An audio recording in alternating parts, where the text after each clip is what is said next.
Puedes comenzar.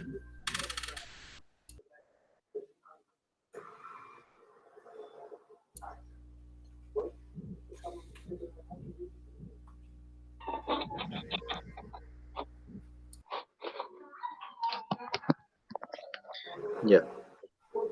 Buenas tardes, buenas noches, doctores, buenas noches, compañeros. El día de hoy voy a compartir con ustedes un artículo que trata acerca de la sistematización, ¿no?, de un protocolo de reporte para lo que es la patología intervencionista, ¿no? Cuando ya hacemos BAF o cuando hacemos biopsia por core, ¿no?, en acompañamiento de los radiólogos o básicamente también por parte de nuestro departamento, podemos tener un reporte efectivo para que pueda homogeneizarse, ¿no?, la información con los demás colegas, ¿no?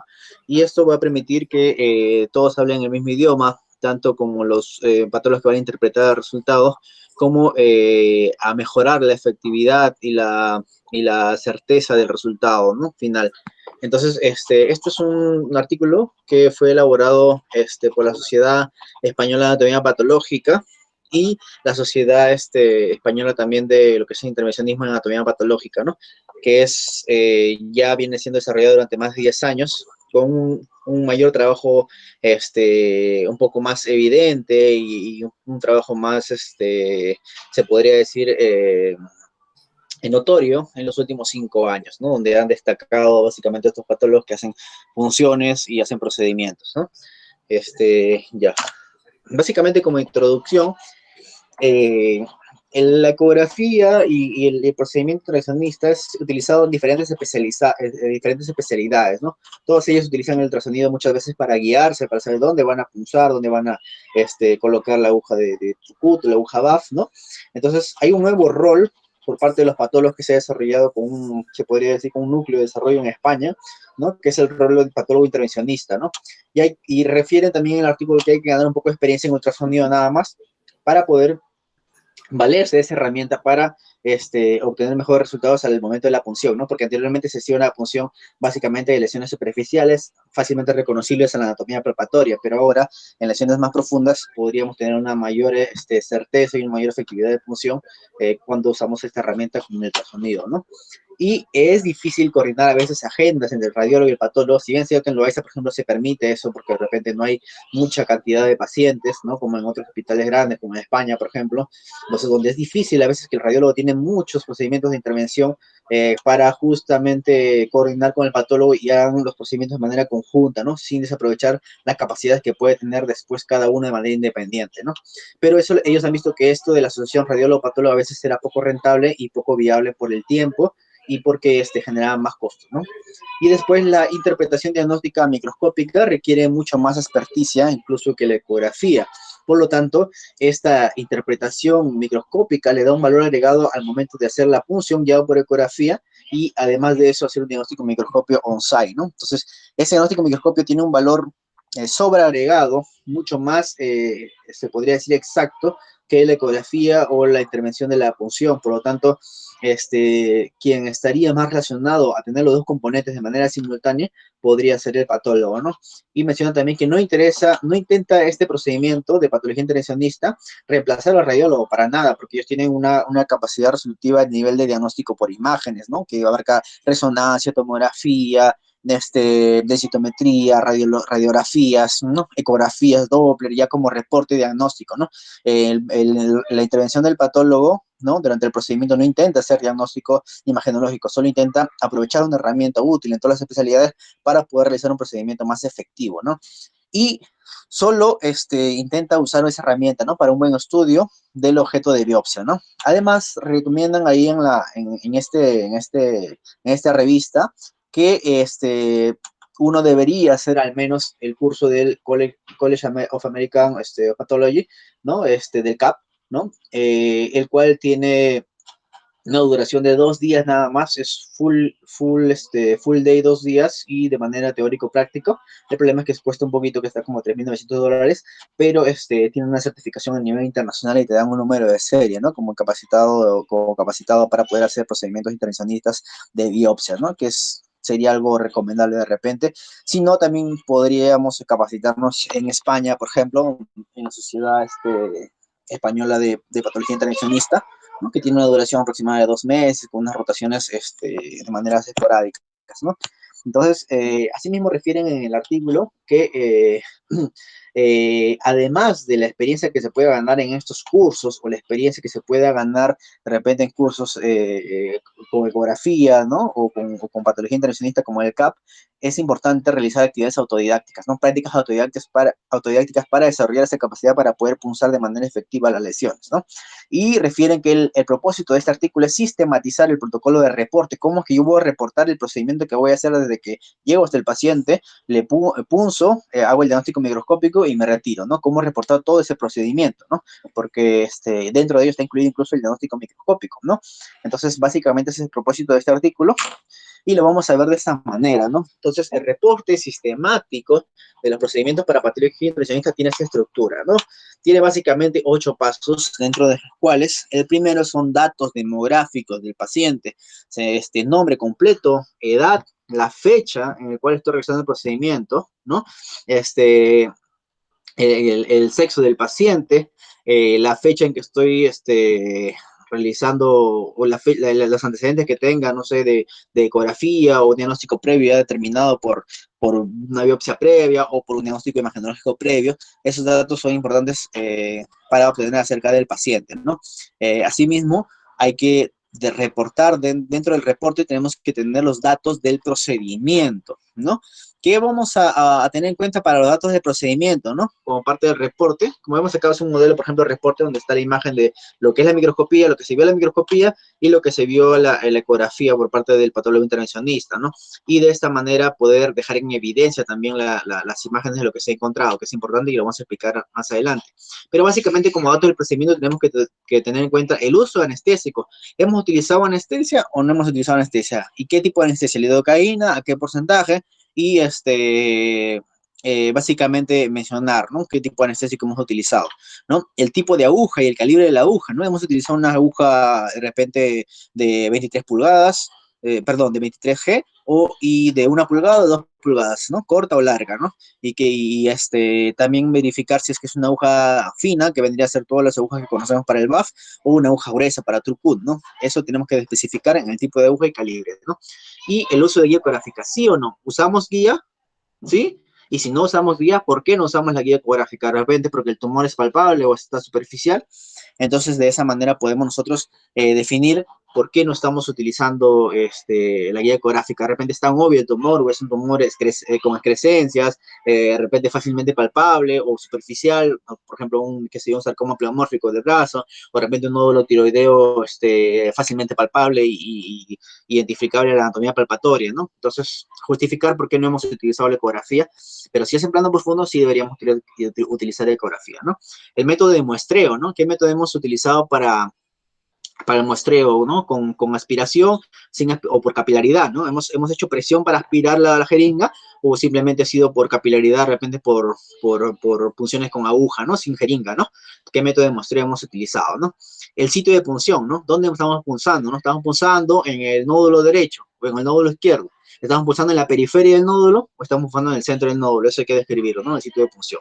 Después, ¿cuántas punciones se van a realizar por lesión? Esta lesión del nódulo tiroideo derecho le hemos punzado 3 veces, ¿no? O 2 veces debido a que en la primera punción no salió muestra significativa, que sí. ¿Cuántas punciones se le han hecho, no?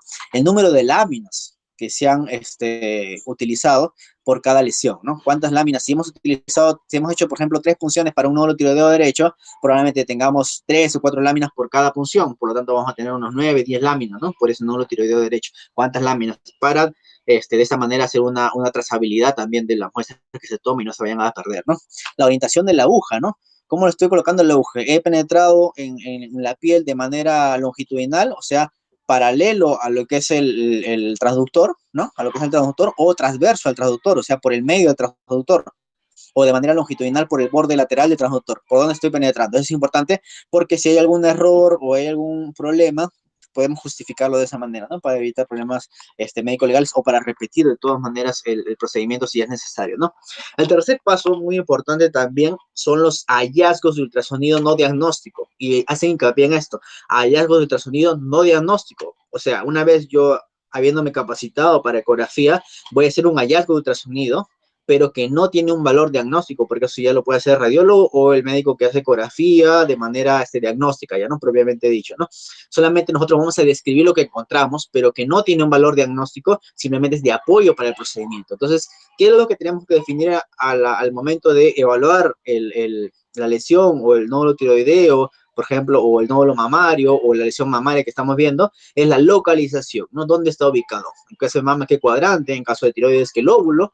El tamaño de la lesión, la forma de la lesión, si es una lesión redondeada, ovalada, que aparentemente puede ser benigno, si es una lesión media estrellada con vórtices irregulares, obviamente que puede ser maligno, tal y cual se muestra, por ejemplo, nosotros en nuestro caso de anatomía patológica en la macroscopía, ¿no? Son hallazgos similares que se pueden identificar por ecografía, ¿no? Los hallazgos de ultrasonido, ¿no? Básicamente evidenciar acá artefactos, ¿no? Produce una sombra acústica posterior que puede indicar que es una lesión, por ejemplo, calcificada o una lesión sólida, ¿no?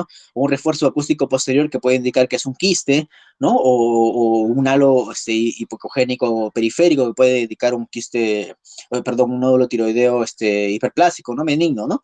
Y los márgenes de la lesión, ¿no? Márgenes bien definidos, márgenes poco definidos, ¿no? De bordes irregulares, de bordes romos, ¿no? Según eso podemos ecográficamente entender que podría ser una patología benigna o maligna, ¿no? La calcificación, ¿no? Si tiene microcalcificación o macrocalcificación, de repente por los cuerpos de Samoma, ¿no? Que existen a veces en tiroides, ¿no? Eso es importante, o en cáscara de huevo, definir qué tipo de calcificación se presenta, ¿no? Y si es que hay o no hay, ¿no?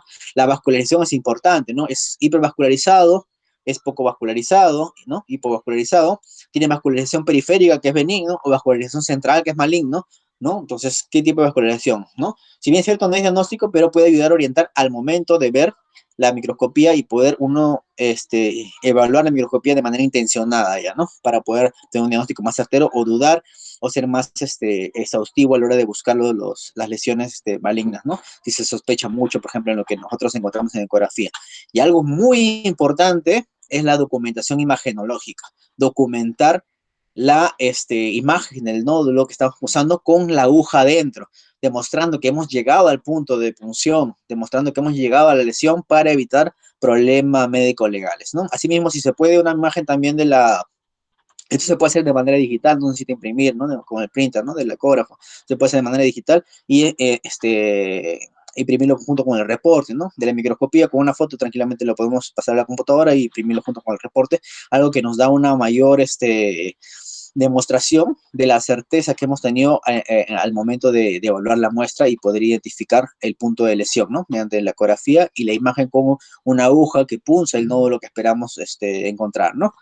Después, otra cosa que tiene que ir en el reporte son los hallazgos microscópicos, ¿no? Eso es lo que hemos encontrado, ¿no? Básicamente si es contenido hemático, si hay células atípicas, si hay células con algunos cambios, por ejemplo, como pseudoinclusiones, qué sé yo, ¿no? Si en caso de que sea tiroides, o en caso de que sea mama, en algunas células en forma de fila india, con alguna secreción, qué sé yo, amiloide o características de metaplasia apocrina, por ejemplo, ¿no? Ya se ven los hallazgos que se han encontrado propiamente en la microscopía, ¿no?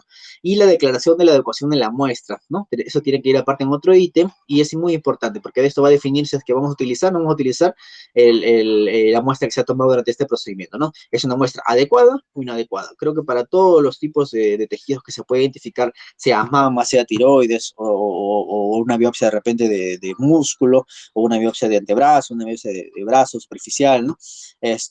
Podemos definir, ¿no? Si hay buena cantidad de muestras, no hay buena cantidad de muestras. Normalmente determinada por una cantidad mínima de 60 células, células de evaluación, ¿no? Ya sea, por ejemplo, el caso de tiroides, de células foliculares, ¿no?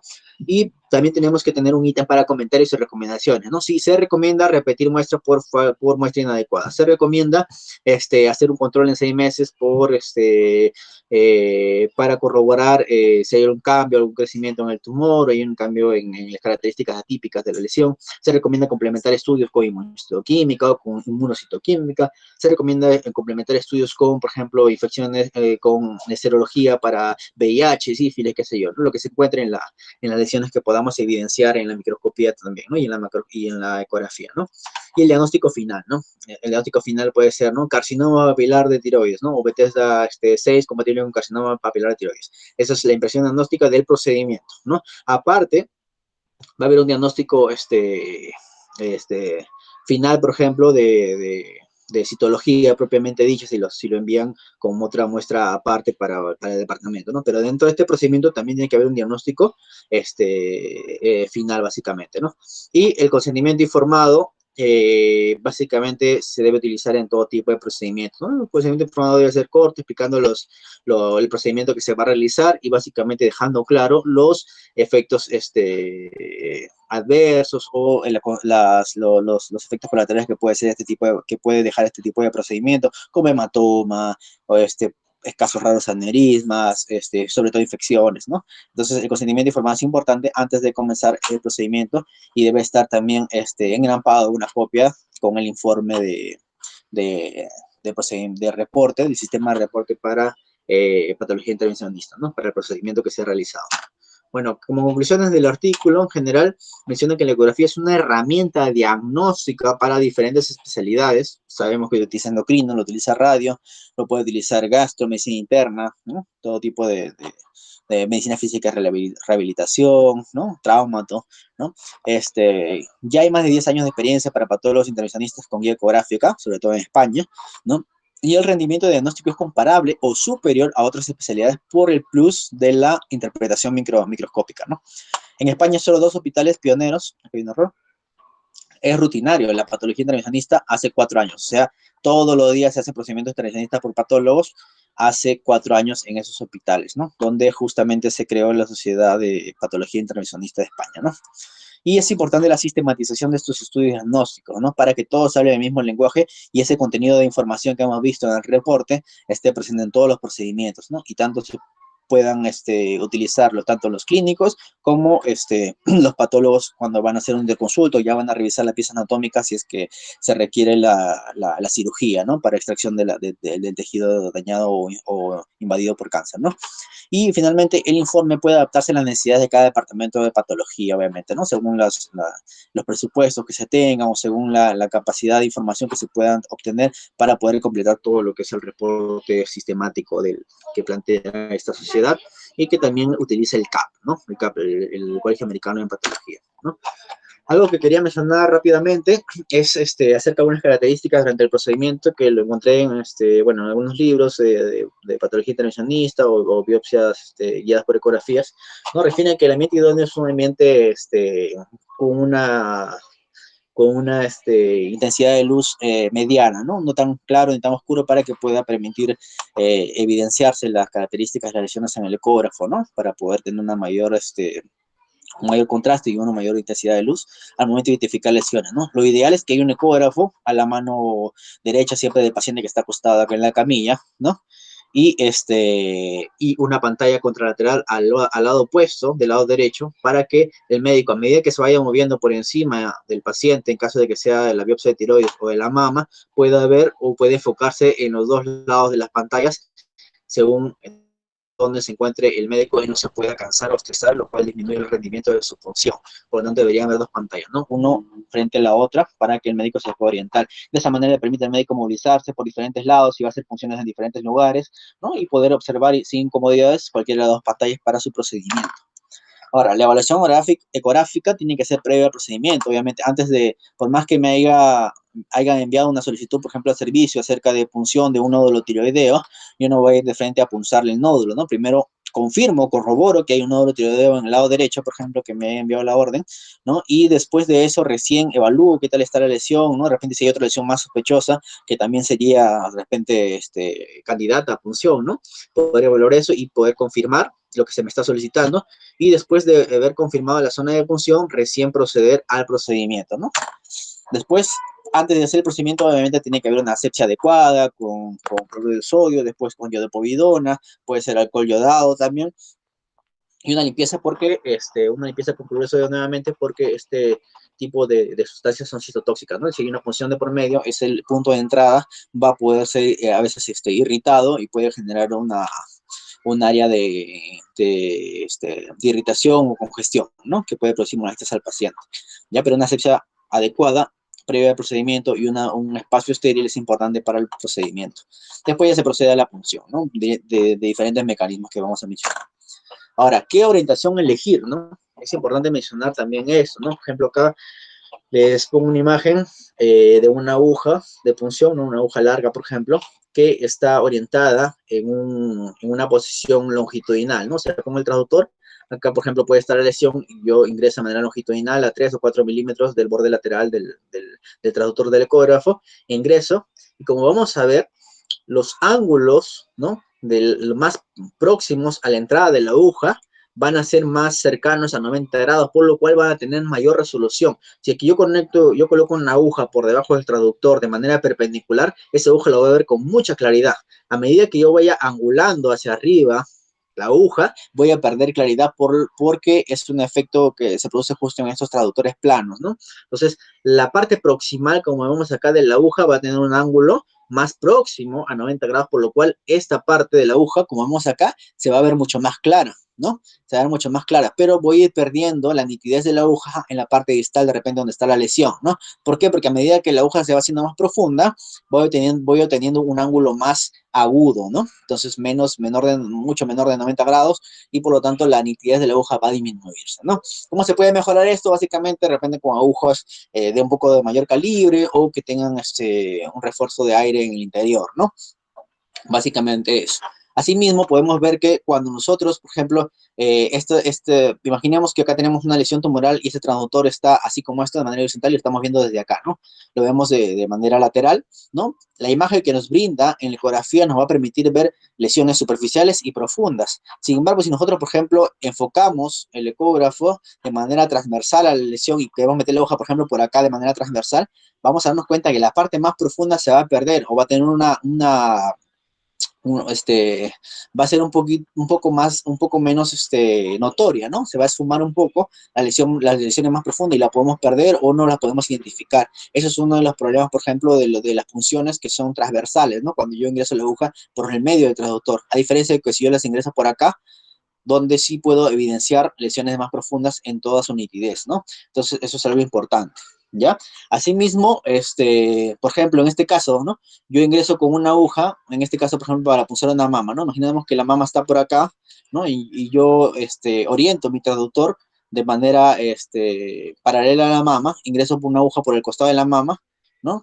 Para llegar a la lesión, ¿no? Aparentemente, según la ecografía, yo voy a demostrar que la lesión está siendo penetrada por la aguja, ¿no? Pero yo siempre tengo que confirmarlo con una orientación rápida de manera sagital, ¿no? Y después puedo retornar nuevamente a la parte transversal, ¿no? Pero puedo cambiar de orientación para confirmar dónde está la aguja, porque si, por ejemplo, en este caso, que se cambie de orientación del traductor, nos damos cuenta que la aguja está a nivel de la lesión, sí, pero no la está penetrando, ¿no? Entonces, para esto lo ideal es cuando tenemos una lesión evidenciada por ecografía, punzarla de manera longitudinal, que es lo ideal, e inmediatamente corroborar con un cambio de posición de manera transversa por el parte del traductor para identificar que también en la parte transversa está dentro, acá por ejemplo está afuera, ¿no? Estaría dentro de la lesión, ¿no? Y nuevamente podemos retornar nuevamente a la parte del abordaje longitudinal para ya seguir con el procedimiento de aspiración. Entonces, esto es muy importante.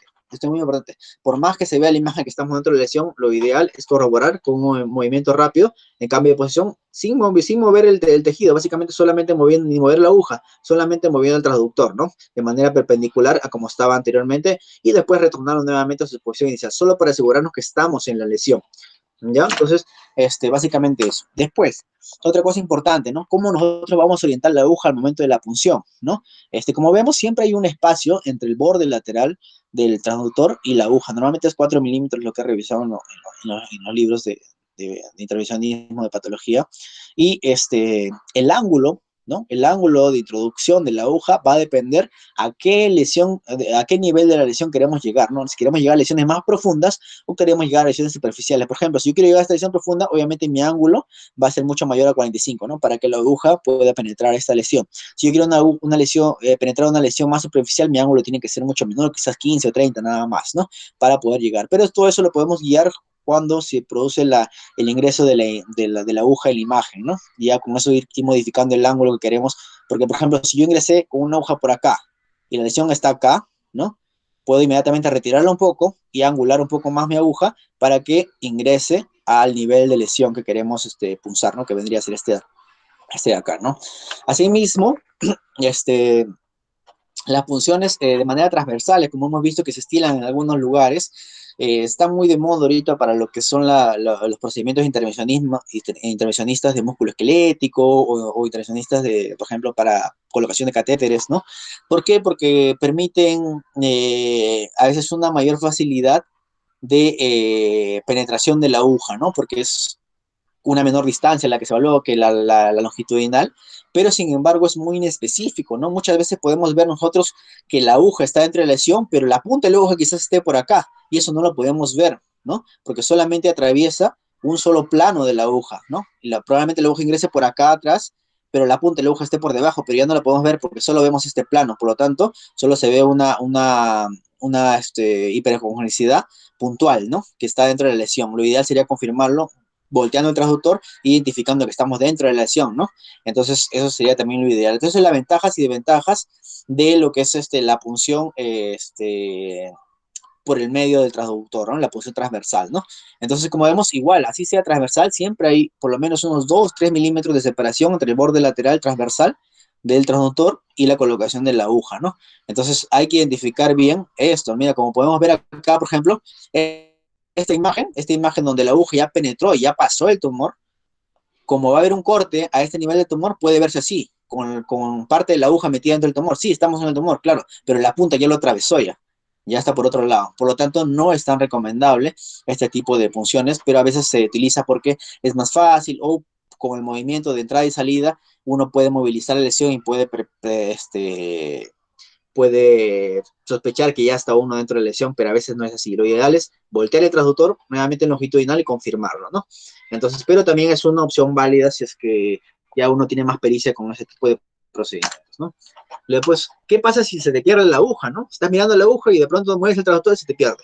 Primero, antes de mover el transductor, primero mueve tu aguja, ¿no? Y lo mueves en diagonal. La aguja, el transductor siempre paralelo al tejido o paralelo al piso, imaginando que el piso es nuestra base de referencia, el traductor paralelo al piso, y la aguja la vamos moviendo en diagonales, ¿no? De derecha a izquierda, en el plano paralelo a lo que es el traductor, ¿no? Si es que con eso no funciona, ya ahí sí tenemos que recurrir al movimiento de orientación del traductor, ¿no? Para arriba, para abajo, y después ya de manera oblicua, ¿no? Esos son los pasos para poder identificar nuevamente la aguja y recuperarla, ¿no? Después, la guía ecográfica, normalmente puede ser una solución para estos tipos de habilidades que se pueden desarrollar con un poco de práctica, porque son más eficaces a la hora de poder introducirse dentro de la lesión, ¿no? Porque ya vienen fijadas al traductor y con un ángulo determinado. Entonces, si yo enfoco bien mi nódulo, yo sé que automáticamente así yo mueva la aguja, va a entrar en el ángulo que yo deseo y va a penetrar esa lesión, ¿no? Lamentablemente estas guías ecográficas se encuentran en venta, por ejemplo, en algunas empresas específicas de cada empresa de ecógrafos o traductores.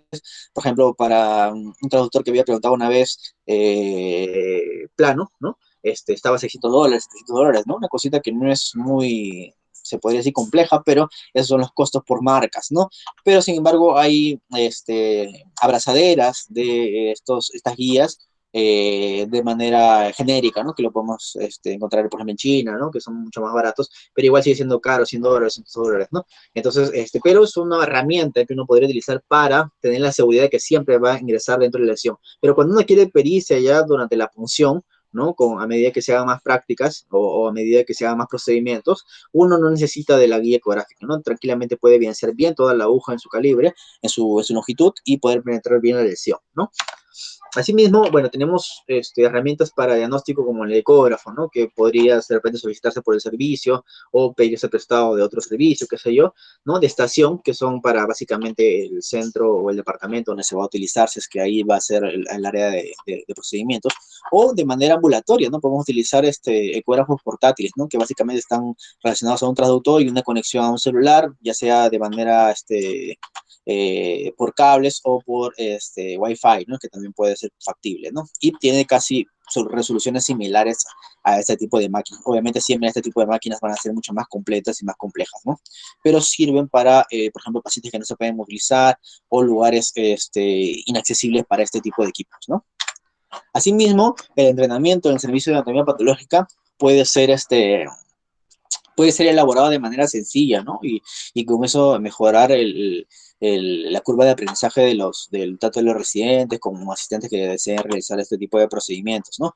Hay modelos, por ejemplo, que se hacen con simulaciones ingeniosas, ¿no? Por ejemplo, cómo simulábamos los tejidos, ¿no? Cómo simulábamos de repente la dermis, el tejido adiposo, el tejido muscular, ¿no? Por ejemplo, podemos utilizar un gel de ecógrafo, que es como una gelatina, que cuando lo colocamos el traductor se va a ver un campo oscuro, ¿no? Oscuro anecogénico, ¿no? Y podemos utilizar también gelatina, ¿no? Que es un poquito más denso, pero permite ver todas las estructuras que están en su interior como si fuera una estructura de tejido, ¿no? De tejido matricial o tejido dérmico, ¿no?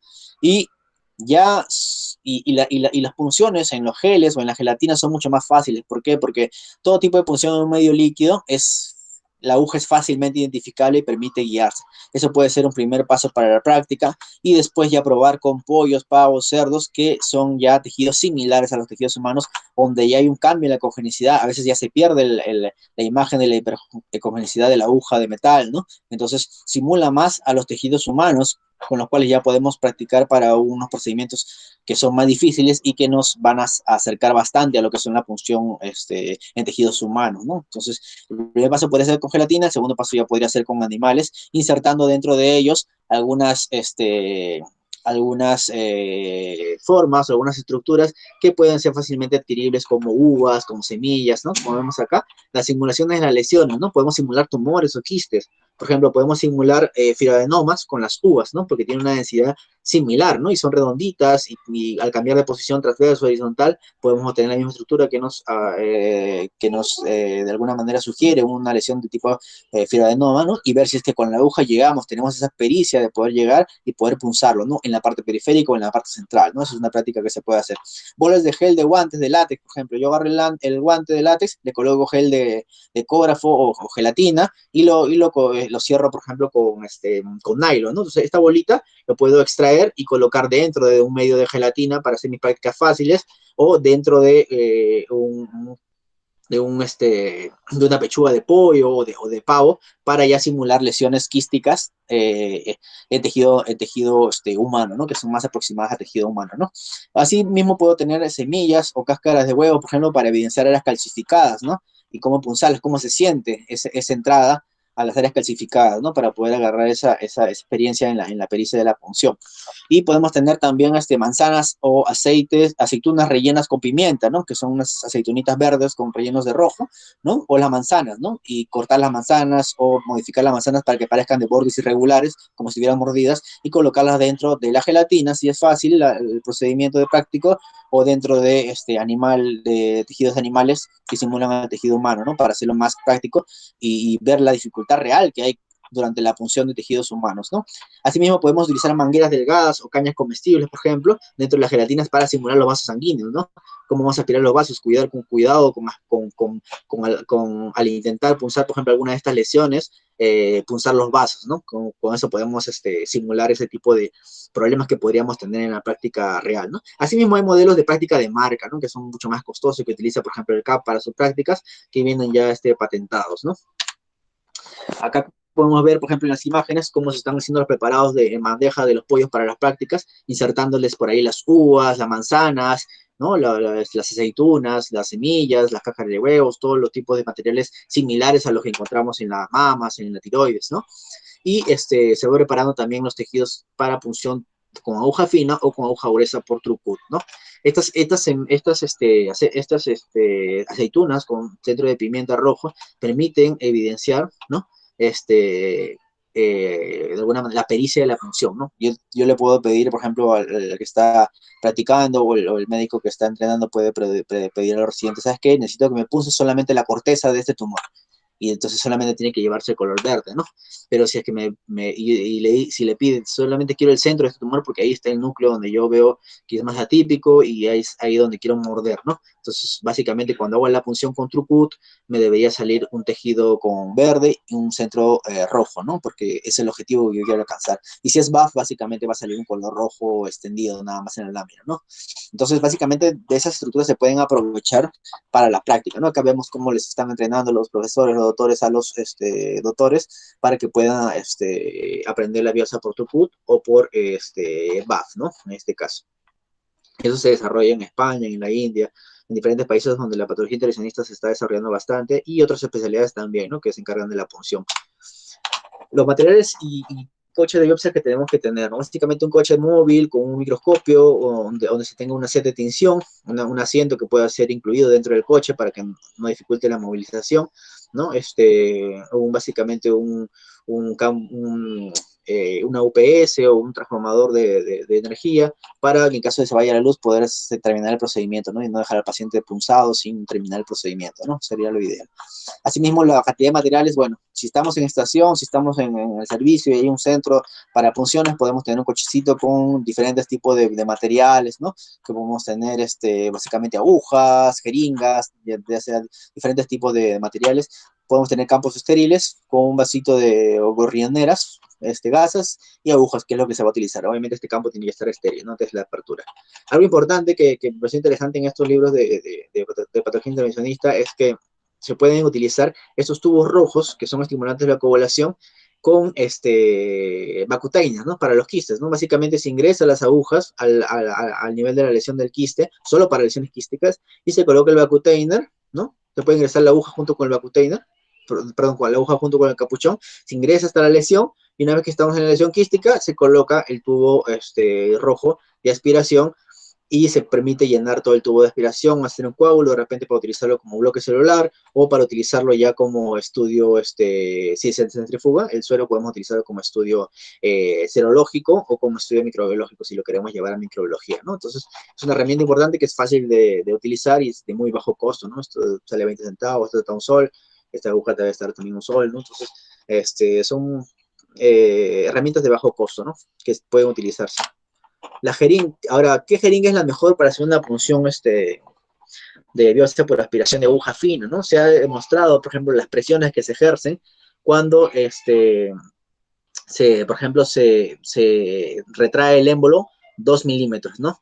Y las presiones que se ejercen todos es igual. O sea, tanto en una jeringa de 3, una jeringa de 5, una jeringa de 10, una jeringa de 20, si yo movilizo 2 milímetros el émbolo, ¿no? La presión que se tiene en todos es igual, por lo tanto, la cantidad de aspiración que se va a obtener de tejido entonces es igual. Entonces, debería escoger cualquier aguja, podría ser, ¿no? Pero lo mejor es escoger una aguja, una jeringa, lo mejor es escoger una jeringa de 20. ¿Por qué? Porque si bien es cierto, la presión es igual en todos, ¿no? De aspiración, pero la que voy a necesitar movilizar menos es la de 20. Por lo tanto, me va a ser más cómodo, ¿no? Con menos fuerza voy a movilizar menos cantidad, ¿no? Voy a realizar menos movimiento con la misma presión. Por lo tanto, me conviene durante un proceso de punción donde lo que yo necesito es hacer la mínima cantidad de movimientos de esfuerzo para enfocarme en la pericia de la punción, ¿no? Entonces, la jeringa recomendada para las biopsias por aspiración de aguja fina son las jeringas de 20 cc. Entonces, después, ¿qué punta es mejor? ¿No? La punta Luger, que es esta de acá que vemos en una punta plana, en puntita, o la punta Luger Low, que es enroscable, ¿no? Básicamente, en estos libros de intervencionismo refieren que es mejor la punta plana, si primero insertas obviamente la aguja y después la jeringa, ¿no? O si insertas juntos, ¿no? La jeringa junto con la aguja, ¿no?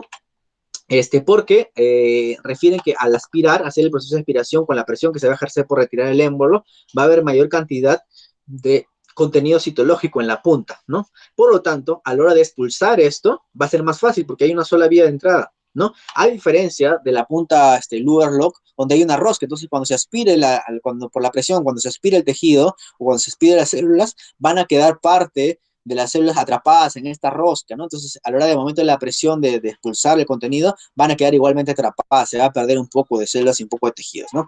Ahora, ¿cuál es la ventaja? La ventaja es que Este de acá tiene mayor presión porque hay una menor rosca. En cambio, este de acá, cuando es una presión muy fuerte, puede salirse de la aguja, ¿no? Porque no hay una presión en forma de rosca. Entonces, cada uno de los dos tiene ventajas, pero para la mayor cantidad de muestra, la más recomendada es la que tiene punta Luger, ¿no? Después también sigue ya la que es la de punta Luger Lock, que es enfocable, ¿no? Ahora hay nuevos dispositivos, los cuales tienen incluso una, que se podría decir un dispositivo a los costados para poder colocar los dedos y poder retirar con mayor fuerza, ¿no? Hacerlo más fácil la retracción del émbolo, porque muchas veces si el tejido es muy duro o hay mucha presión, entonces va a requerir mayor fuerza y entonces uno puede retirar la aguja de manera incidental, ¿no? Entonces, para evitar eso, hay estos tipos de jeringas que tienen como unas alitas donde se ponen los dos dedos, ¿no? El índice y el medio, y se puede retraer el émbolo con más facilidad y adquirir mayor cantidad de muestra, ¿no? Como vemos acá. Después, para hacer las funciones, ¿se utiliza lidocaína o no se utiliza lidocaína, ¿no? ¿Qué es lo que está recomendado? ¿Arde o no arde, no? Muchos de los enfoques para las funciones, ya sea por BAF o por TrueCut, es que la lidocaína, bueno, uno que puede diluir un poco el tejido, a veces dificulta la visualización, pero sobre todo es el doble dolor, ¿no? Un dolor para colocar la anestesia, que produce dolor, ¿no? Y otro dolor para penetrar la cápsula, a veces, por ejemplo, la tiroides, o para penetrar el tejido de mama que no ha sido todavía anestesiado. Son dos tipos de dolores que se le haría pasar al paciente antes de poder obtener la muestra, ¿no? Por eso muchos prefieren solamente ingresar la aguja, no anestesiar, ingresar la aguja y de frente adquirir la muestra de punción por aspiración de aguja fina o por truco, que sí o sí tiene que ser anestesiado, obviamente, ¿no? Entonces, ¿cuál es el problema? Que la lidocaína tiene una estructura ácida, ¿no? Dentro de su complejo molecular, ¿no? Por lo cual produce irritación de los tejidos, ¿no? Produce un componente ácido, la lidocaína con epinefrina, por ejemplo, en un estudio que se realizó en cirugía plástica, por ejemplo, en 2012, que es un poco antiguo, pero que hay otro artículo que ya es del 2016, que también lo confirma, ¿no? Que ya de farmacología, ¿no? Entonces ha demostrado que la lidocaína con epinefrina o sin epinefrina es 1000 veces más ácido que el tejido subcutáneo normal. Por eso es que arde, ¿no? Por eso le molesta a los pacientes. Entonces, ¿qué podemos hacer? Le podemos colocar un tampón. Ese tampón puede ser de bicarbonato de sodio, que es fácilmente encontrable, creo que está a 3 soles cada ampolla, y nos sirve bastante, ¿no? Y podemos fácilmente combinar el bicarbonato de sodio de 8.4%, que lo venden en cualquier farmacia, con la lidocaína que encontramos, como el Silonest, cualquier lidocaína, en una relación de 1 por 10 milímetros, ¿no? O sea, ¿qué queremos decir? Que le podemos colocar en una jeringa, por ejemplo, de 20, ¿no? Un mililitro de bicarbonato, de este de acá, solamente 1 mililitro por 10 mililitros de lidocaína, ¿no? Por 10 mililitros de lidocaína, y de esa manera tenemos una solución anestésica que no arde, ¿no? Porque está tamponada, ya no está ácido, sino está tamponada, y encima que retarda su efecto, o sea que la anestesia es mucho mayor por mayor tiempo, por lo cual el paciente va a tener menor cantidad de molestias y va a tener más tolerancia a la punción, y el paciente probablemente pueda visitarlos en otras veces cuando se requiera punción porque ha tenido una intervención adecuada y confortable, ¿no?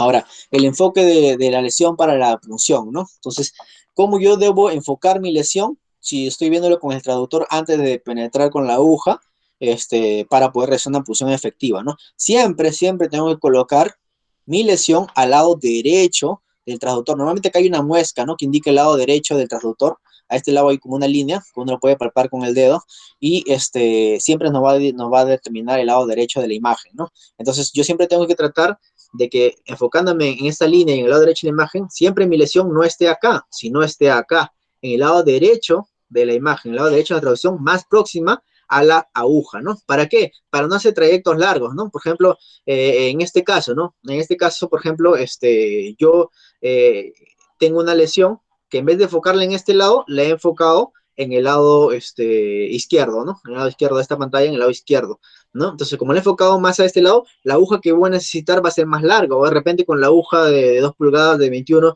no voy a llegar, ¿no? Entonces voy a necesitar una aguja de punción lumbar o una aguja más larga, que lo cual puede producir más daño al paciente, ¿no? En cambio, si yo hubiera enfocado con mi traductor un poco más a este lado y hubiera colocado esta lesión a este lado, la aguja que necesitaría sería una aguja más corta, ¿no? Y sería más fácil de pulsar, así como en este caso, ¿no? Acá, por más que parezca que está en este lado, acá básicamente se ha enfocado esta mitad del traductor que está acá, y por lo tanto con una aguja de repente de 2 pulgadas simplemente puedo llegar a la lesión, ¿no? Entonces siempre enfocar la lesión en el lado derecho de la imagen de la ecografía, en el lado derecho, la mitad en el lado derecho. para poder punzarla de manera fácil, porque por esta esquina es donde ingresa la aguja, ¿no? Entonces, básicamente eso, el trayecto será más corto, siempre colocar la aguja, de la inserción de la aguja a 2 a 3 milímetros del borde derecho, ¿no? No se olviden, y el ángulo puede determinar el nivel de profundidad, ¿no? Si yo quiero, por ejemplo, un ángulo, una lesión a 2 3 centímetros del transductor, ¿no? Puedo colocar un ángulo de 15 grados, y si quiero planos más profundos, ya obviamente voy a aumentar mi ángulo, ¿no? De repente va a ser un 80, qué sé yo, 100, ¿no? Para poder llegar a lesiones más profundas, ¿no? Y siempre una orientación importante para no partir la lesión ni la aguja es imaginar que el traductor está paralelo al piso, no a la camilla, no al cuerpo del paciente, sino al piso. Y de esa manera, como yo estoy en bipedestación, me puedo orientar más espacialmente con la aguja, ¿no? Y es un poco más difícil que uno se equivoque a la hora de punzar. Bueno, después dejar en evidencia que llegaste a la zona de lesión. Esto es importante, ¿no? O sea, básicamente, tomar las fotos adecuadas cuando la aguja está exactamente insertada, ¿no? Si es posible un videíto, pero básicamente una imagen que va a ir en el reporte, que está exactamente en el centro de la lesión o en el periferia de la lesión, si es lo que se quiere punzar, ¿no? Para demostrar en el informe que sí se llegó a la lesión y se pueda orientar al patólogo que sí estamos en la lesión, o sea, que sí es una lesión benigna, ¿no? No es que le hemos mordido por la periferia o que le hemos mordido tejidos celulares subcutáneos, no, hemos mordido el tejido y ha salido benigno. Entonces, permite al patólogo orientarse que sí han estado dentro de la lesión, ¿no?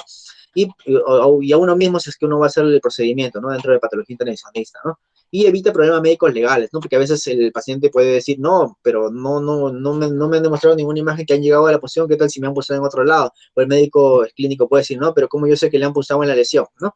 Entonces, y generar un problema médico legal, ¿no? Y además evita pulsiones innecesarias, ¿no? Porque al salir benigno y saber que están en la lesión, podrían decir, no, ya no vamos a punzarle otra vez porque ya es benigno, podemos darle 6 meses de control para poder evaluarlo y ver si se necesita otra punción, ¿no? Asimismo, existen aspiraciones con jeringa y con aguja, ¿no? Básicamente las aspiraciones con jeringa son bajo presión, hay pistolas, ¿no? Pistolas de compresión para poder hacer mayor fuerza y sacar mayor cantidad de tejido, que hay las tradicionales de metal o hay ahora las plásticas que se pueden encontrar tranquilamente mediante tiendas de importación que son mucho más sofisticadas, ¿no? Y más regulables para la cantidad de volumen y presión que se quieren obtener, ¿no? Y también tenemos las punciones con agujas que son básicamente por capilaridad, ¿no? Por punción, básicamente, de todas maneras siempre un tejido va a subir por el calibre de la aguja, ¿no? Pero estas son un poco menos efectivas porque a veces se obtiene poco tejido, a menos que sean lesiones blandas, ¿no? Pero también es una opción si es que no se tiene experiencia con la jeringa y aguja, ¿no? El extendido de la lámina de aprovechamiento de la muestra, ¿no? Como vemos, básicamente, una vez obtenida la muestra dentro de la aguja, acá obtenemos un poco de muestra, también hay muestra dentro del calibre de la aguja y también hay muestra dentro de la jeringa, ¿no? Por debajo del émbolo. Entonces, retiramos primero podemos hacer dos opciones, ¿no? Si tenemos la punta Luger, podemos aprovechar todo el contenido dentro de la jeringa, dentro de la lámina, ¿no? Y después trabajar con con el resto del contenido de tejido o de células dentro de la jeringa, haciendo una explosión o haciendo una liberación del aire contenido en el émbolo para expulsar todo el contenido en la lámina, ¿no? Y después hacer un frotis, ¿no? Asimismo podemos aprovechar lo que queda acá en la base de la aguja, ¿no? Haciendo toques o básicamente para evitar, ¿no? Incidentes laborales de punción, se puede penetrar esta punta de la aguja mediante esta entrada de la jeringa el émbolo para que se fije, ¿no? Como es TGV, se fije y poder hacer movimientos laterales con la cabeza, con la base de la aguja, para que pueda chocar a la lámina y pueda descargar todo su material, ¿no? Básicamente, eso, y siempre cuando se va a descargar la muestra, por ejemplo, que sea del émbolo o de la jeringa, ¿no? O de la aguja, perdón, se recomienda colocar acá una lámina de manera transversa, ¿no? De manera transversa. ¿Por qué? Porque puede salir con tanta fuerza expelido el tejido que a veces se puede desparramar por otros lados y contaminar el área de trabajo o simplemente contaminar otras láminas, ¿no? Y perderse la muestra en los alrededores. Entonces, una lámina atravesada acá como barrera para poder tratar de contener toda la muestra dentro de la lámina es importante, ¿no? Y finalmente vamos a obtener las muestras post-tinción, ¿no? Una vez se ha realizado el teñido de la célula, ya sea por Papa Nicolau, ya sea por HE, que es lo más frecuente, ¿no? Y obtenido la imagen de la muestra, ¿no? Que es lo que se va a reportar en este caso, si es un carcinoma papilar o qué es lo que se encuentra en la imagen microscópica, ¿no? Ahora, la biopsia corea básicamente tiene que evaluarse en pacientes que no tengan problemas de coagulación, ¿no? Obviamente, ese paciente va a sangrar, hay que anticoagular, hay que pasar por una de consulta clínica para saber si es que se le puede realizar o no.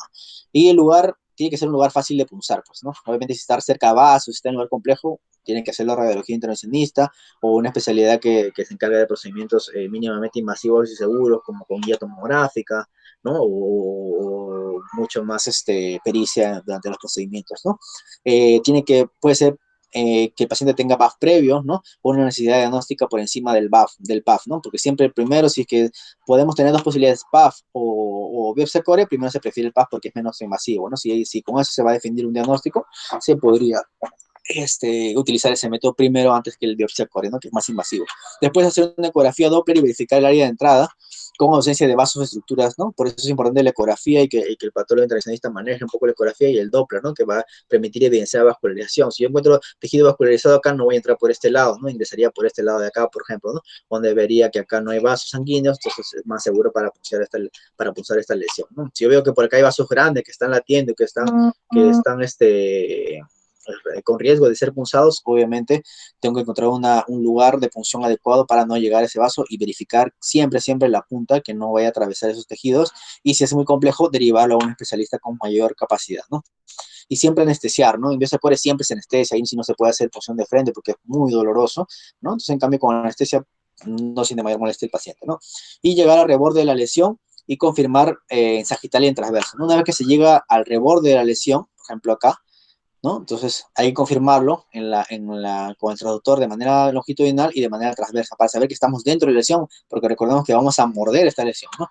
Y siempre antes de disparar, porque esto tiene como un switch acá para poder apretar, entonces esta punta de aguja que está acá va a salir por lo menos 2 centímetros para poder morder el tejido que queremos y va a retornar inmediatamente. Por lo tanto, yo no puedo meterme al centro de la lesión porque voy a morder la periferia con un poco de tejido sano. Yo me tengo que aproximar al borde de la lesión para que de ahí salgan los 2 centímetros que voy a morder y pueda retornar con el tejido para poder retirar la aguja, ¿no? Entonces, eso es importante, ¿no? Siempre se tiene que llegar al reborde de la lesión y confirmar en sagital y transverso. Después medir el alcance del disparo, ¿no? Antes de meter la aguja, tengo que saber yo en esta aguja, me dicen en el inserto, en su envoltura, dice cuánto es el alcance de la aguja. Si esta aguja mide, por ejemplo, 10 centímetros, pero tiene un alcance de 2 centímetros más, de 12 centímetros, o sea, va a salir disparado 2 centímetros más y va a regresar, ¿no?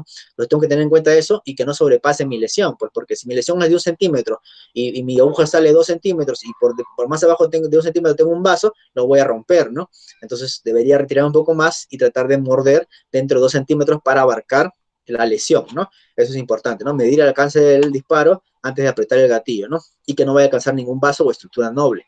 Asimismo, tenemos que calcular la longitud del tumor y el alcance del disparo, ¿no? Siempre el alcance del disparo usualmente tiene que ser menor al tumor. Normalmente usamos tumores con tumores más grandes, ¿no? De 3 centímetros, entonces nos acercamos al borde lateral y vamos a saber que así se disparen 2 centímetros más, vamos a estar dentro del tumor y vamos a morder el tumor, ¿no? Entonces, una vez que todo está seguro, que estás seguro de la posición, que estás seguro que estás en el lugar de la lesión y que estás seguro de dónde vas a producir el disparo, recién puedes realizar la toma de muestra, ¿no? Acá, como vemos en la imagen, la aguja sale, ¿no? Ingresa en la lesión, muerde por esta banda discontinua del tejido metálico, el tejido se mete acá por presión, ¿no? Y de esa manera ingresa nuevamente al tubo de la aguja y de esa manera permite morder un poco de tejido y ser embebido dentro de la cánula de punción, ¿no? De la cánula metálica. Y de esta manera se obtiene un tejido columnar, un tejido tubular, ¿no? Para diagnóstico histopatológico, ¿no? Las complicaciones que se pueden obtener en el BAF o en la biopsia core, ¿no? Básicamente hematomas, equimosis, si el paciente no se le ha preguntado bien si tiene problemas de coagulación o si no se revisa su historia clínica si tiene problemas de coagulación o algo.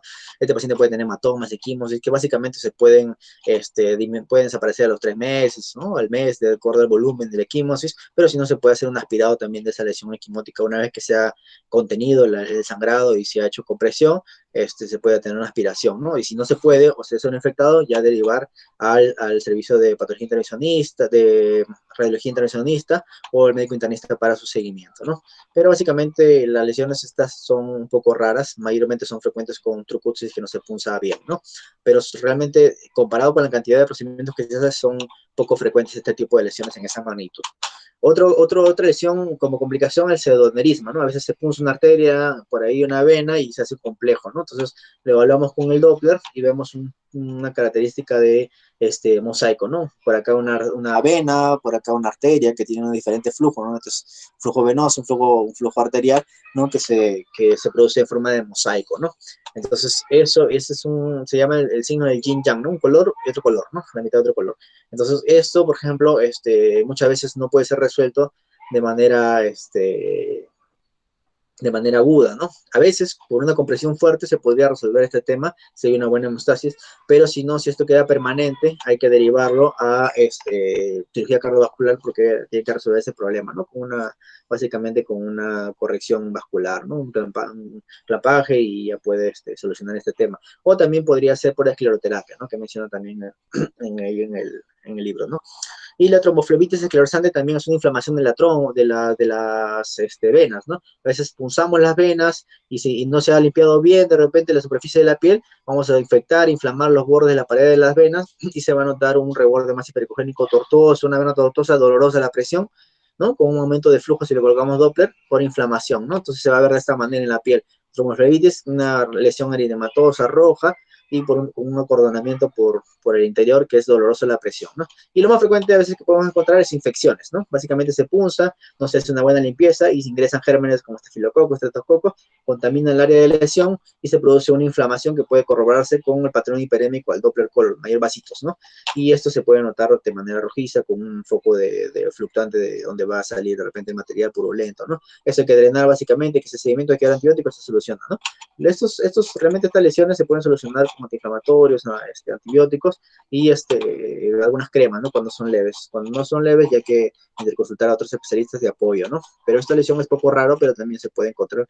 Así que si se siguen las recomendaciones adecuadas, ¿no? Es difícil lograr esto, ¿no? Si se identifican bien los vasos y el tejido que no tenga ningún vaso alrededor, difícil que se pueda encontrar un pseudoaneurisma, ¿no?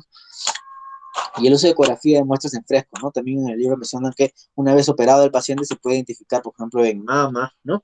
El lugar donde se colocó el arpón, el lugar donde se marcó con una aguja o con un pedazo de metal, el lugar de procesamiento, ¿no? Para no tener que procesar toda la mama, sino enfocarnos en el lugar de lesión, ¿no? Podría ser un reemplazo de la radiografía que nosotros utilizamos a veces para diagnóstico en la microscopía, para identificar el lugar de corte, ¿no? Y el lugar de inclusión.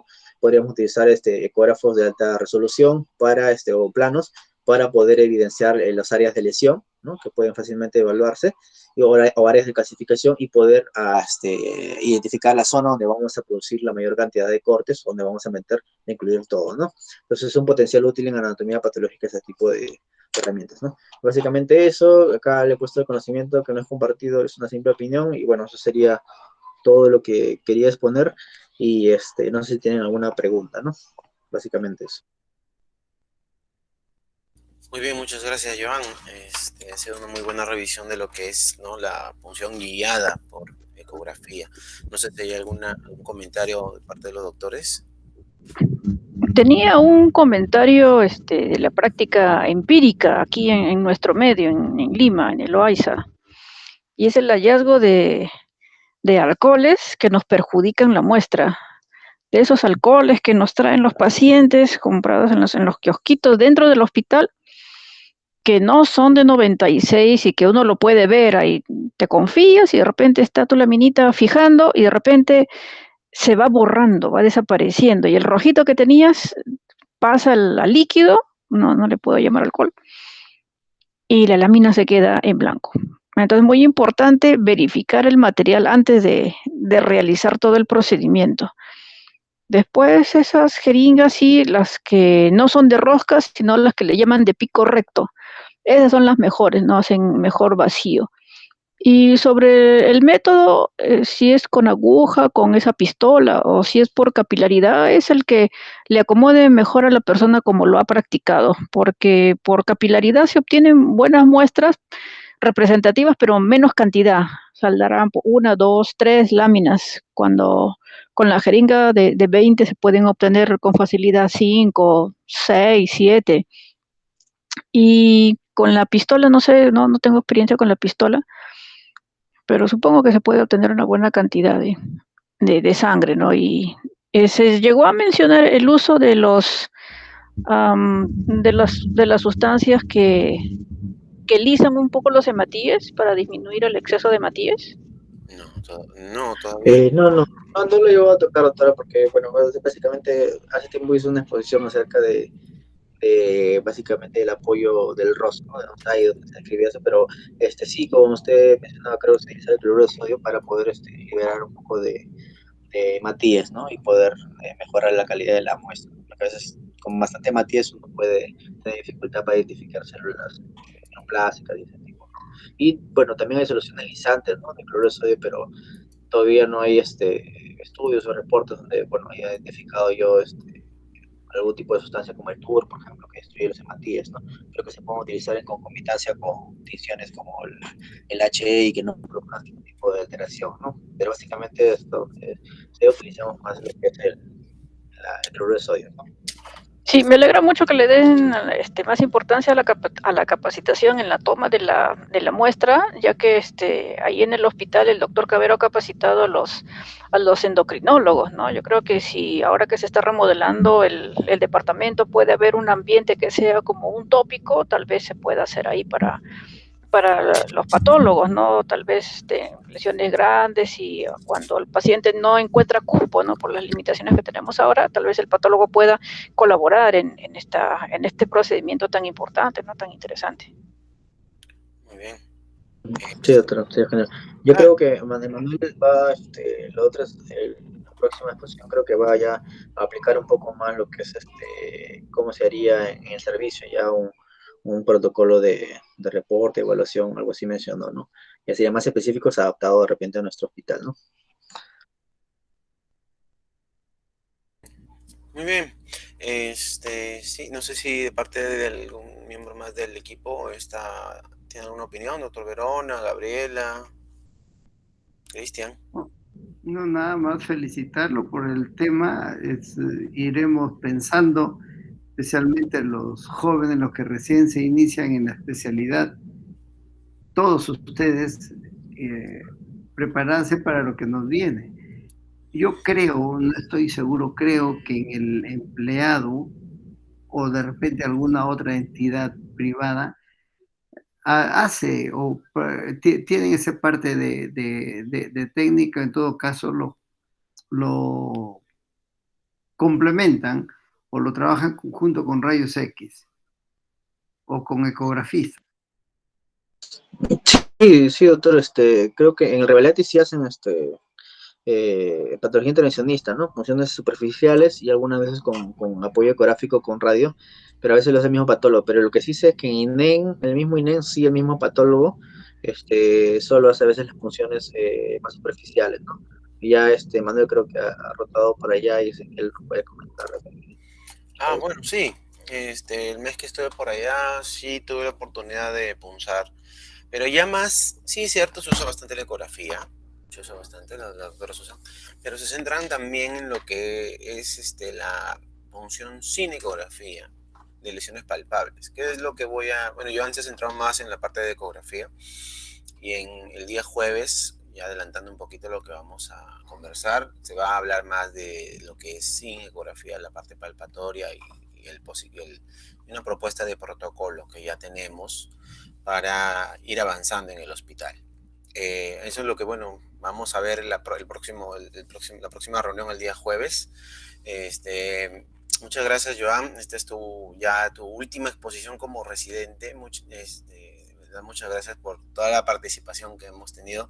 La mía será el día jueves y ya de ahí vendrán los amigos rotantes, ¿no? Y ya seguirán con las exposiciones. Ya nos llamarán, yo creo, Joan. Yo creo que nos van a llamar para alguna que otra expo. Sí, normal, ojalá. ¿No? Yo tengo fe. Ya depende de Gaby, pues, ¿no? Ella es la que va a ser dueña de la pelota. La jefa. La jefa, ¿no? La jefa. No sé si hay Muy alguna... bien, entonces, agradecerles infinitamente por el empeño que han tenido, la constancia. Todos los temas son importantes, lógicamente, en diferente medida o diferente interés que cada uno de nosotros pueda tener por alguna subespecialidad, si es que se quiere, pero lo llamativo y lo que me alegra sobremanera es el interés que han puesto todos, la gran disposición que tienen de seguir trabajando. He visto con sumo agrado también que ya hay 2 o hasta 3 artículos, creo, seguros para la publicación. Tratemos de preparar algo para el Congreso, que hasta ahora no dicen si va a ser presencial, que creo que no va a ser virtual, porque la situación está todavía media peluda. Y en lo que respecta a ustedes, desearles lo mejor. Estoy seguro que Joan, Emanuel y todos los que vayan a tener que salir por cuestiones de la dinámica del residentado tienen un éxito asegurado. Desgraciadamente estas circunstancias, estas condiciones no nos permiten darnos un abrazo físico. Me hubiera encantado abrazar a cada uno de ustedes, pero de todos modos, a través de este medio, con toda sinceridad, les deseo el mejor de los éxitos, sigan portándose bien, que el profesional, hasta donde yo puedo ver, obviamente no soy quizá la persona más autorizada, pero sí estoy seguro de que el profesional se recomienda solo. Ustedes son ejemplo de ellos. Muchas felicidades, Emanuel. Buena suerte también, Joan.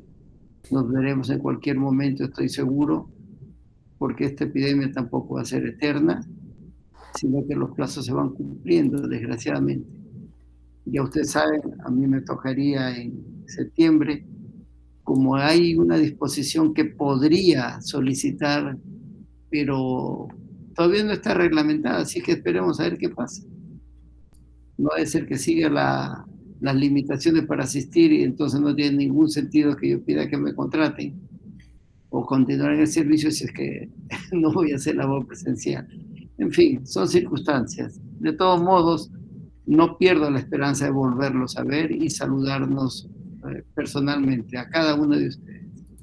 Gaby, bienvenida a lo que trabajo que tiene. También tengo la plena certeza de que lo vas a cumplir a cabalidad y ojalá pueda superar la barrera tan alta que te ha dejado Emanuel, que lo ha cumplido con creces.